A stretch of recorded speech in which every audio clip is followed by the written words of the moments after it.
नमस्कार प्रेक्षकांनो, ठरलं तर मग या मालिकेच्या येणाऱ्या भागामध्ये जबरदस्त असा ट्विस्ट येणार आहे. तर प्रेक्षकांनो, अर्जुनने प्रियाच्या विरोधातले पुरावे कोर्टामध्ये सादर करताच दामिनीला चांगलंच पाणी पाजलेलं असतं. तर इथे अर्जुनने पुन्हा एकदा खुनाची रात्र रिक्रिएशन करताच इथे प्रियाचा खोटारडेपणा कोर्टामध्ये सगळ्यांसमोर आणलेला असतो. तर या गोष्टी आता कशा पद्धतीने येणाऱ्या भागामध्ये घडणार आहेत, आजच्या भागामध्ये सविस्तरपणे आपण बघूया. तर प्रेक्षकांनो, आपल्याला तर माहितीच आहे, जेव्हा विलासचा खून झाला त्यावेळेला मधुभाऊ, साक्षी आणि प्रिया आणि त्याचबरोबर विलास हे चौघेही जण आश्रमामध्ये होते.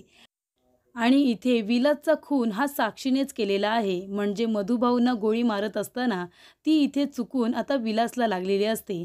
आणि प्रेक्षकांनो, आता इथे प्रियाने साक्षीला वाचवण्यासाठी मधुभाऊंचा बळी दिलेला असतो. म्हणजे मधुभाऊंच्या विरोधात तिने खोटी साक्ष दिलेली असते. त्यामुळे इथे विनाकारण मधुभाऊ निर्दोष असताना देखील 2 वर्ष त्यांनी जेलमध्ये काढलेली असतात. आणि इथे प्रिया आणि साक्षी दोघीजणी गुन्हेगार असतात, त्या मोकाट बाहेर फिरत असतात. आणि इथे प्रेक्षकांनो, अर्जुनने आता मधुभाऊंना पुरावे सादर करून इथे आता जामिनावरती तर सोडवलेलं असतं आणि साक्षीला सुद्धा 3 महिन्यासाठी का होईना पण जेलमध्ये पाठवलेलं असतं. आणि आता इथे अर्जुनला असे पुरावे सादर करायचे आहेत ज्याच्यामुळे हे सिद्ध होईल की प्रियाने जे काही कोर्टामध्ये साक्ष दिलेले आहे, जे काही तिने स्टेटमेंट दिलेलं आहे ते पूर्णतः खोटं आहे. म्हणजे इथे साक्षीला वाचवण्यासाठी तिने मधुभाऊंना फसवलेलं आहे, हे आता अर्जुन कोर्टामध्ये पुरावे देऊन सिद्ध करणार असतो. आणि त्यासाठी त्याला असे ठोस पुरावे हवेत ज्याच्यावरून त्याला हे सिद्ध करता येईल की प्रिया आणि साक्षी या दोघींची आधीपासूनच मैत्री आहे आणि मैत्रीसाठी तिने मधुभाऊंच्या विरोधामध्ये खोटी साक्ष दिलेली असते. तर हे सगळं आता जरी आपल्याला माहिती असलं तरीसुद्धा महिपत आता काही थांबत नाही. त्याला काही करून आपल्या मुलीने गुन्हा केलाय तरीसुद्धा तिला जेलमधून बाहेर काढायचं असतं. आणि त्यासाठी त्याला असा वकील हवा असतो जो अर्जुनच्या समोर तग धरून उभा राहू शकतो. कारण इथे जेवढे वकील त्याने अर्जुनच्या समोर उभे केलेले असतात साक्षीच्या बाजूने, त्या सगळ्या वकिलांना अर्जुनने जणू काही पाणीच पाजलेलं असतं. ॲडव्होकेट पवार, ॲडव्होकेट जोशी, त्याचबरोबर हे सगळेजण अर्जुनच्या समोर आता हरलेले असतात. त्यामुळे महिपत चिडतो आणि सगळ्यांना धक्के मारून घरातून हकलून देतो. मग आता अर्जुनच्या विरोधामध्ये इथे कुठलाही दुसरा वकील साक्षीची केस घ्यायला काही तयार नाही आहे.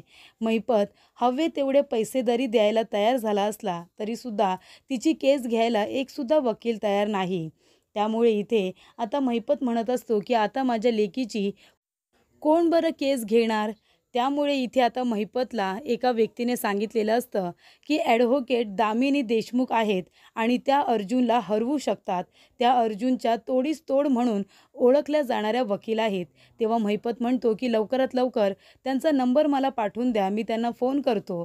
तर इथे दामिनी देशमुखची अपॉइंटमेंट घेण्यासाठी इथे लोक महिना महिना वाट बघत असतात आणि महिपतला लगेचच भेटायचं असतं. त्यामुळे इथे आता महिपत अपॉइंटमेंट घेत काही बसत नाही. तो डिरेक्टली आता तिला ऑफिसलाच भेटायला जातो. आणि त्या ठिकाणी गेल्यानंतर तो रिक्वेस्ट करतो आणि इथे दामिनी देशमुखला सांगतो की माझ्या मुलीने काही केलेलं नाही आहे, पण तो अर्जुन सुभेदार माझ्या मुलीला या केसमध्ये फसवण्याचा प्रयत्न करतो आहे. तेव्हा इकडे दामिनी म्हणते की हे बघा, मला खरं खरं सांगा, जर तुमच्या मुलीने हा खून केला असला तरीसुद्धा मला सांगा, कारण मग तशा पद्धतीने मला तयारी करायची असते. तेव्हा महिपत म्हणतो की हो, गोळी तर माझ्या मुलीकडूनच लागलेली आहे, पण ती चुकून लागली. तिचा तसा काही उद्देश नव्हता. माझ्या मुलीला मारामारी करायला खरंच आवडत नाही हो. तेव्हा इथे आता दामिनी देशमुख त्याच्याकडे खूप साऱ्या पैशांची मागणी तर करतेच आणि म्हणते की अर्जुन सुभेदार आतापर्यंत एकही केस न हरणारा वकील आता पहिल्यांदा एक केस हरणार आहे आणि ते सुद्धा दामिनी देशमुखच्या समोर. त्याचबरोबर इथे आता तिने सुद्धा इथे अर्जुनच्या समोर केस लढणं हे एक चॅलेंज म्हणूनच स्वीकारलेलं असतं. आणि तिने महिपत आता खूप जास्त तिला रिक्वेस्ट करतो, खूप सारे पैसे देणार म्हणून कबूल करतो. तेव्हा तिने ही केस आता घेतलेली असते. तेव्हा अर्जुनने तर आता खूपच जास्त छान पद्धतीने पुरावे गोळा केलेले असतात.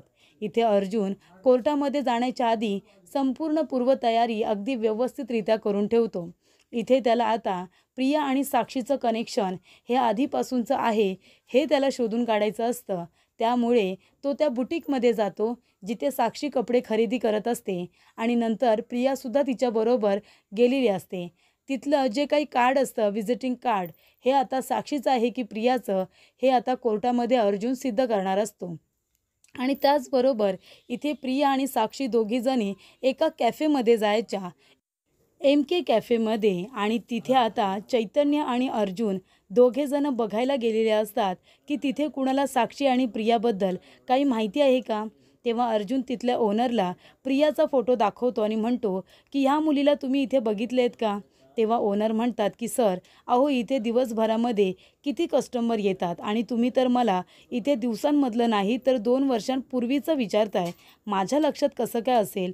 तेव्हा इथे एक वेटर असतात, ते प्रियाचा आणि साक्षीचा फोटो बघतात. त्यानंतरला ते म्हणतात की हो साहेब, मी ह्या 2 मुलींना इथे बघितलेलं आहे. तेव्हा अर्जुन आश्चर्याने बघतो आणि म्हणतो कसं काय, तुम्ही या मुलींना कसं काय ओळखता. तेव्हा इथे वेटर म्हणतात की कसं नाही ओळखणार, या मुलीने माझ्या थोबाडीत दिली होती कॉफी, थंड का जरा झाली म्हणून माझ्या थोबाडीत लावून दिली होती. मग त्यांनी माझा इतका अपमान केलेला असताना मी त्यांना कसं काय विसरेन. तेव्हा इकडे चैतन्य म्हणतो म्हणूनच आम्ही इथे आलो आहे, कारण त्यांच्या विरोधामध्ये आम्ही एक केस लढतो आहे. आणि अर्जुन म्हणतो की मी एक मर्डर केस हाताळतो आहे आणि त्यासाठी मला तुमची थोडी गरज लागणार आहे. तेव्हा ओनर म्हणतात काय करायचं आहे ते फक्त तुम्ही सांगा. तेव्हा अर्जुन म्हणतो की या दोघींची मैत्री आहे आधीपासून, असं फुटेज मला हवं होतं, तर तुम्ही 2 वर्षापूर्वीचं CCTV फुटेज मला मिळवून द्याल का. तेव्हा ओनर म्हणतात ठीक आहे, चला माझ्याबरोबर, मी प्रयत्न करू शकतो. त्यामुळे इथे आता 2 वर्ष आधीचं CCTV फुटेज चेक करत असताना प्रिया आणि साक्षी त्या MK कॅफेमध्ये दोघीजणी कॉफी प्यायला जात असताना त्या दोघीजणी तिथे बसल्यात, टेबलवरती बोलतायत, साक्षी तिला पैसे देते, हे सगळं काही तिथे आता रेकॉर्ड झालेलं असतं. आणि खूप मोठा ठोस पुरावा अर्जुनच्या हातामध्ये लागलेला असतो आणि ते फुटेजसुद्धा त्याच्या हाती आल्यामुळे इथे अर्जुनचा कॉन्फिडन्स खूपच जास्त वाढलेला असतो. तर प्रेक्षकांनो, आता इथे कोर्टामध्ये हे सिद्ध करण्यासाठी की प्रिया आणि साक्षीची मैत्री ही आधीपासूनची आहे, साक्षीला वाचवण्यासाठी इथे प्रियाने कोर्टामध्ये मधुभाऊंच्या विरोधामध्ये खोटी साक्ष दिलेली आहे, हे आता अर्जुन कोर्टामध्ये पुराव्यानिशी सिद्ध करणार असतो. तर इथे आता कोर्टाचा दिवस असतो. आता अर्जुनने कोर्टाची तारीख मिळवली आहे म्हणजे नक्कीच त्याच्याकडे काहीतरी ठोस पुरावे असणार हे आता प्रियाला माहिती असतं. पण ते पुरावे काय असणार आहेत हे आता महिपतने तिला लक्ष ठेवायला सांगितलेलं असतं. पण ह्या वेळेला अर्जुन पूर्णपणे तयारीत असतो. त्याने इथे आता पुरावे फक्त त्याच्या मोबाईलमध्ये नाही तर त्याने लॅपटॉपमध्ये सुद्धा ठेवलेले असतात.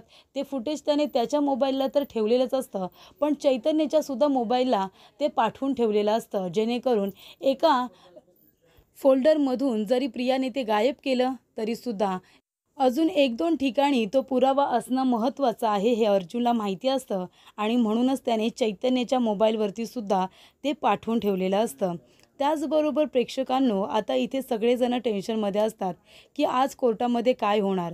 दामिनी देशमुख यांनी साक्षीची आता केस घेतलेली आहे हे जेव्हा अर्जुनला कळतं तेव्हा अर्जुन विचारात पडतो की एवढ्या मोठ्या नावाजलेल्या वकील आणि त्यांना या केसबद्दल सुद्धा माहिती असेल की इथे साक्षी आणि इथे विलास मर्डर केस ही खूपच जास्त गाजलेली आहे, त्याच्यामुळे दामिनी देशमुख यांनी ही केस कशी काय घेतली असा विचार अर्जुनला पडलेला असतो. पण अर्जुन म्हणतो की माझ्यासमोर कोण आहे हे महत्त्वाचं नाही आहे, तर मी कुणाच्या बाजूने लढतोय हे महत्त्वाचं आहे. आणि मी एका खऱ्या माणसाच्या बाजूने लढतोय आणि दामिनी देशमुख यांनी एका अशा मुलीची केस घेतलेली आहे जी की गुन्हेगार आहेच. त्यामुळे मला तर आता घाबरायचं अजिबातच कारण नाही आहे. त्यानंतर प्रेक्षकांनो, कोर्टाचा दिवस आलेला असतो. अर्जुन, दामिनी देशमुख सगळेजण आता कोर्टामध्ये हजर झालेले असतात. त्यामुळे इथे अर्जुन आपलं ओपनिंग स्टेटमेंट देतो. त्यानंतरला दामिनी देशमुखसुद्धा आपलं इथे आता ओपनिंग स्टेटमेंट देतात आणि त्यांनी साक्षीचं वकीलपत्र आता स्वीकारलेलं आहे हे सुद्धा ते कोर्टामध्ये सिद्ध करतात. त्यानंतर इथे दामिनी देशमुख हेच बोलण्याचा प्रयत्न करत असतात की माझ्या अशिलाने कोर्टामध्ये खोटे पुरावे सादर केले, खोटे साक्षीदार सादर केले, पण ते भीतीपोटी, कारण त्यांना असं वाटत होतं की इथे त्यांच्या विरोधामध्ये खूप पुरावे सादर केले जात आहेत जे की खोटे आहेत. त्यांनी विलासचा खून केलेलाच नाही आहे. तर इकडे ॲडव्होकेट अर्जुन सुभेदार यांची बायको सायली सुभेदार यांचे वडील मधुभाऊ आहेत, म्हणून त्यांना वाचवण्यासाठी इथे अर्जुन सुभेदार हे ॲडव्होकेट अर्जुन सुभेदार दिवसरात्र एक करतायत आणि त्यांना वाचवण्याचा प्रयत्न करतायत. पण माझ्या अशिलाने विलासचा खून केलेलाच नाही आहे, असा एक तरी साक्षीदार आहे का ज्याने बघितलं आहे की साक्षीने विलासचा खून केला आहे? तेव्हा इथे अर्जुन म्हणत असतो की विलासचा खून हा साक्षीनेच केला आहे हे सांगणारा साक्षीदार आमच्याकडे आहे, आणि ते म्हणजे स्वतः मधुभाऊसुद्धा आय विटनेस आहेत. तेव्हा इकडे आता दामिनी देशमुख म्हणत असतात, पण तिथे आय विटनेस म्हणून प्रिया होत्या ना, प्रिया मधुकर. प्रियानेच बघितलेला आहे की इथे विलासचा खून हा मधुभाऊने केला आहे आणि ती स्वतः तिथे होती, ती आय विटनेस आहे असं तिने स्वतःहून सांगितलं. तेव्हा अर्जुन म्हणतो, काय पुरावा आहे की प्रियाने स्वतःहून बघितलं आहे की मधुभाऊनेच विलासचा खून केला आहे? आपण तिच्या बोलण्यावरती का विश्वास ठेवायचा? असा काय ती पुरावा देऊ शकते की ती आय विटनेस आहे म्हणून? आणि मधुभाऊंनी बघितलं आहे की साक्षीने जर विलासचा खून केला आहे, कारण आत्तापर्यंत साक्षीने कोर्टामध्ये असा एकही पुरावा सादर केलेला नाही आहे की ती त्यावेळी विलासचा खून झाला त्यावेळेला ती आश्रमामध्ये नव्हती. मग जर ती आश्रमामध्ये नव्हती तर कुठे होती हे सांगायला तिला 2 वर्ष का जात आहेत, असं अर्जुन आता कोर्टामध्ये सादर करतो. आणि त्याचवरून तो म्हणतो की प्रिया मधुकर यांनी मधुभाऊंच्या विरोधामध्ये साक्ष दिली. ज्या वडिलांनी तिला लहानाचं मोठं केलं, तिच्यावरती संस्कार केले, तिला शिक्षण पाणी दिलं, आणि त्यांनाच इथे आता सगळे लोक नावाजतात. ते कधीच कुणाला इथे कुत्र्याला एका दगडसुद्धा मारू शकत नाही, त्या माणसावरती खुनाचा आरोप केला आहे. तर इथे प्रिया मधुकर यांना जर आधीपासूनच माहिती होतं की इथे मधुभाऊ एवढे मोठे गुन्हेगार आहेत, तर मग तिने आधीच पोलीस कंप्लेंट का केली नाही? तिने आत्तापर्यंत वाट का बघितली? आणि आश्रमामध्ये जेवढे लोक आहेत तेवढे सगळे मधुभाऊंच्या बाजूने आहेत, आणि फक्त एकटी प्रिया मधुकरच अशी आहे जी मधुभाऊंच्या विरोधात का बोलते? मग आता आपण त्या 100 लोकांवरती विश्वास ठेवायचा की ते एका मुलीवरती? तेव्हा इथे अर्जुन आता दामिनी देशमुखला गप्पच करतो. तो म्हणतो की प्रिया मधुकर हिला जर तुम्ही आय विटनेस बोलताय तर मग मधुभाऊंना आपण का बोलू शकत नाही? मधुभाऊ वयोवृद्ध आहेत, त्यांनासुद्धा फसवण्याचा प्रयत्न केला जाऊ शकतो, कारण या आधीसुद्धा महिपत आणि साक्षी हे दोघेजण वात्सल्य आश्रमामध्ये जाऊन ते आश्रम विकत घेण्यासाठी त्यांना डबल टिबल पैसे देऊ करत होते, तरीसुद्धा मधुभाऊंनी ती जागा त्यांना विकत दिली नाही. आणि हे सिद्ध करण्यासाठी मी इथे आता विटनेस बॉक्समध्ये काही लोकांना बोलवतो, आणि ही ती लोक आहेत जी चाळीमध्ये राहत असतात. आणि जेव्हा महिपत आणि साक्षी मधुभाऊंकडून वात्सल्य आश्रम घ्यायला आलेले असतात त्यावेळेला सर्व लोकांनी बघितलेलं असतं की महिपत कशा पद्धतीने मधुभाऊंवरती सुरा घेऊन त्यांना धमकी देऊन मारायला गेलेला असतो. त्यामुळे इथे आता काही लोक साक्ष देतात की महिपत शिकरे त्यांच्याकडून जबरदस्तीने आश्रम विकत घेण्याचा प्रयत्न करत होता, पण मधुभाऊंनी शेवटपर्यंत नकारच दिला. तेव्हा इथे अर्जुन हे सुद्धा सांगतो की एवढ्या सगळ्या लोकांमध्ये फक्त प्रिया मधुकरच अशी मुलगी होती जी म्हणत होती की वात्सल्य आश्रम विकून टाका आणि डबल टिबल पैसे घ्या, ते पैसे आपण सगळेजण वाटून घेऊ. हे मग आता प्रिया मधुकर का म्हणत होती? तेव्हा इथे अर्जुन म्हणतो की मधुभाऊ जर आय विटनेस नाही आहेत तर प्रियासुद्धा आय विटनेस नाही होऊ शकत, कारण ती सरळ सरळ खोटं बोलते. तेव्हा इकडे अर्जुन म्हणतो की आणि ते सिद्ध करण्यासाठी मला पुन्हा एकदा रिक्रिएशनची परवानगी हवी आहे. मला हा खून कशा पद्धतीने झाला असेल आणि त्यावेळेला तिथे कोण कोण होतं हे मला आता पुन्हा एकदा रिक्रिएशन करायचं आहे, त्याची मला परवानगी हवी आहे. तेव्हा इथे कोर्टाने परवानगी दिलेली असते, आणि मागच्या वेळेला जसं रिक्रिएशन केलं होतं तसं या वेळेला सुद्धा अर्जुन आता सगळा सेटअप वगैरे करतो. आणि त्यानंतरला प्रियाला तो पुन्हा प्रश्न विचारतो कोण कुठे उभं होतं, कोण कुठल्या बाजूला उभं होतं, आणि इथे मधुभाऊंनी विलासचा खून कसा केला हे सुद्धा सांग. तेव्हा इथे प्रिया मागच्या वेळी जसं खोटं बोललेली असते यावेळीसुद्धा तसंच खोटं बोलते, आणि ती त्याच्यामध्ये आता फसलेली असते, कारण ती 2 वर्षांमध्ये तिने जे काही सांगितलेलं असतं ती सगळं विसरलेली असते, आणि तिने ज्या उभ्या राहण्याच्या जागा असतात त्या चुकीच्या सांगितलेल्या असतात, आणि त्यामुळे ते सगळं फुटेज अर्जुन आता कोर्टामध्ये सादर करतो. आणि इथे आता रिक्रिएशन करत असताना प्रियाने जो काही गोंधळ घातलेला असतो ते सुद्धा अर्जुनच्या लक्षात आलेलं असतं की प्रिया आता पूर्णपणे फसलेली आहे.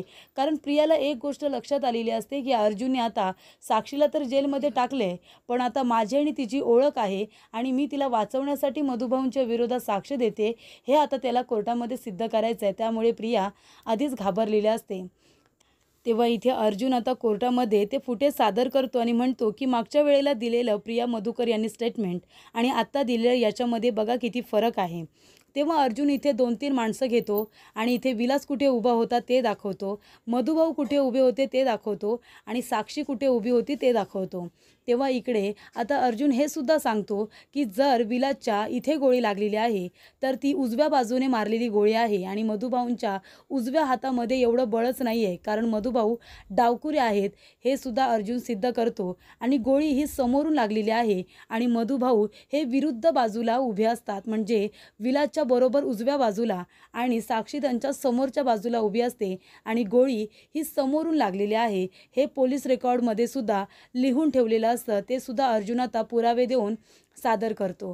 त्यामुळे इथे आता मधुभाऊंनी ही गोष्टसुद्धा नमूद केलेली असते की ज्या वेळेला विलासचा खून झाला त्यावेळेला मागच्या बाजूने कुणीतरी त्यांच्या डोक्यामध्ये एक वजनदार वस्तू मारली होती आणि ते म्हणजे तिथलं फ्लॉवर पॉट.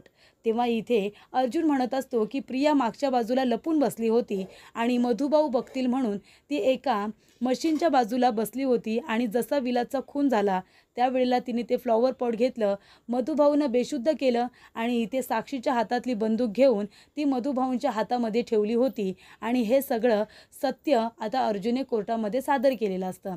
तरीसुद्धा इथे दामिनी देशमुख म्हणत असतात की अर्जुन जे काही बोलतोय ते खरं नाही आहे, तो इथे आता केस फिरवण्याचं काम करतायत. तेव्हा अर्जुन म्हणतो की हे सगळं असंच घडलेलं आहे, हो की नाही प्रिया? तेव्हा इथे प्रियाला आता काय बोलावं काही कळत नसतं. अर्जुन म्हणत असतो की त्यावेळेला साक्षी तिथे होती आणि त्यासाठी मी आता एक पुरावा सादर करतोय, ते बुटीकचं कार्ड जे अर्जुनने ठेवलेलं असतं की या बुटीकमध्ये साक्षी शिकरे ही नेहमी कपडे खरेदी करायला जात होती. आता त्या आश्रमामध्ये एवढ्या मोठ्या ठिकाणाहून कोणी कपडे खरेदी करणार नाही, मग हे बुटीक कुणाचं आहे? तर त्या बुटीकच्या रजिस्टरमध्ये साक्षीच्या नावाच्या खूप एंट्रीज असतात, त्याचा फोटो अर्जुनकडे असतो आणि तो सुद्धा आता कोर्टामध्ये पुरावा म्हणून सादर केलेला असतो आणि ते कार्डसुद्धा तो कोर्टामध्ये आता सादर करतो आणि म्हणतो की साक्षी शिकरेचंच हे कार्ड आहे जे ज्या वेळेला विलासचा खून झाला त्यावेळेला तिच्या पर्समधून पडलं होतं. तेव्हा प्रिया म्हणत असते की नाही, मधुभाऊंनीच खून केला आहे. तेव्हा अर्जुन म्हणतो काय पुरावा आहे तुझ्याकडे? तुझ्या तर पोटात दुखत होतं ना, मग तुला हे सगळं कसं काय माहिती की तिथे साक्षी नव्हती आली म्हणून?